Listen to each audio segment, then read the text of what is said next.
चही बासा पापा हो कटाई दिहनी मड़ावा छावाई दिहनी ना मड़ावा छावाई दिहनी ना का चही बासा बेटी हो कटाई दिहनी मड़ावा छावाई दिहनी ना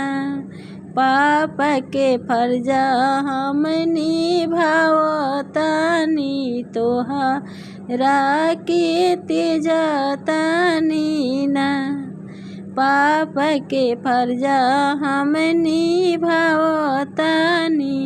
तोहरा के तेजतानी ना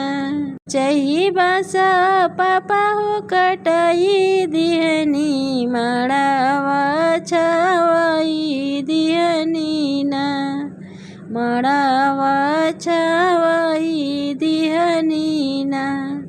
का चही बासा बेटी हो कटाई दिहनी मड़ावा छावाई दिहनी ना पापा के फर्जा हम निभावतानी तोहरा के तेजतानी ना पापा के फर्जा हम निभावतानी